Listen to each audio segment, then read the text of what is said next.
Hi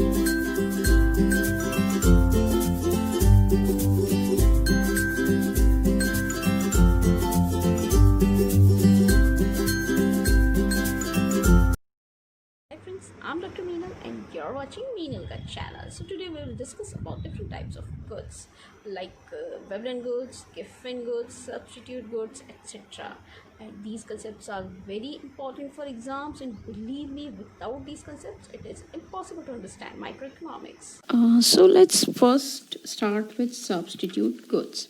Sometimes, if price of a particular commodity is high, you may decide to purchase something cheaper that will work. Substitute goods are two alternative goods that could be used for the same purpose.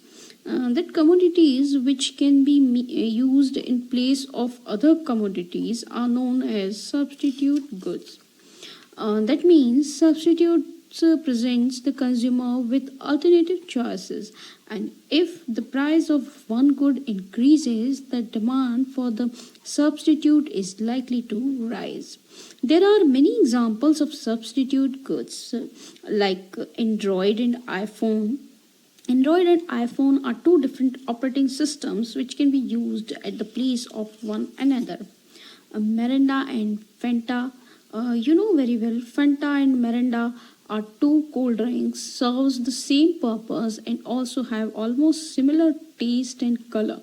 Hence, one can be used at the place of another in to make them substitute goods. There can be many such examples like Google Chrome and UC browser, different TV channels, paper books and ebooks.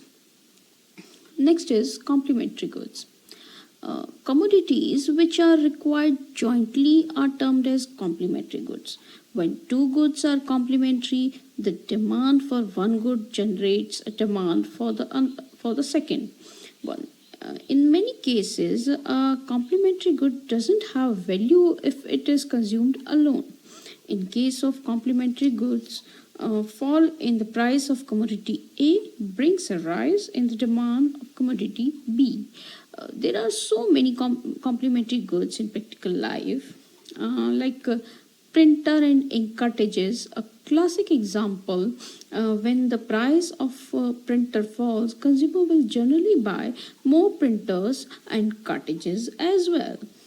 Mobile phones and SIM cards, bat and ball, television and set-top box, razor and blade, laptop and application software, mouth-watering vada with pav. Next is normal goods. A normal good means an increase in income causes an increase in demand, and increase in its price causes decrease in its demand. The next is superior goods. Superior goods make up a larger proportion of consumption as income rises. Therefore, relationship with income is similar to normal goods. But in case of superior goods, if income rises by 50%, consumption will increase by more than 50%. While in case of normal goods, consumption will increase by less than 50%. So superior good must possess two economic characteristics. It must be scarce and it must have higher price. The scarcity of good can be natural or artificial. Next is inferior goods. Inferior goods are such goods that have an inverse relationship between the income of consumer and demand of good, because when income rises, the consumer would like to buy some units of superior good rather than inferior good. It reduces demand of the inferior good. For example, air cooler are inferior good if an increase of the income of consumer, the demand of coolers decreases as the consumer would like to buy air conditioners. He will think, why should I buy air cooler when I can afford air conditioner as I have become rich? But point is to be remember is that inferiority depends upon the level of income. It is possible that for a rich person air cooler is an inferior good, whereas for a poor person even air cooler is superior good. Next is Giffen goods. Giffen goods are goods where a higher price causes an increase in demand. The concept of giffen good is limited to very poor communities with a very limited choice of goods. Empirical evidence is hard to find. We can understand this concept with a simple example. Suppose you have very low income and eat only two basic foodstuffs, rice and paneer. Paneer is a luxury and is much more expensive than rice. If there is increase in rice price, your disposable income is reduced significantly. Therefore, with reduction in disposable income, you buy less paneer. To compensate for less paneer, you buy more rice to gain enough calories. It is quite rare that whether it really happens, it has a little uncertainty. The last one is Veblen goods, and this is also very important. Veblen goods are named after economist Thorsten Veblen, who also came up with the term conspicuous consumption, meaning something that is bought specifically to show off its purchase.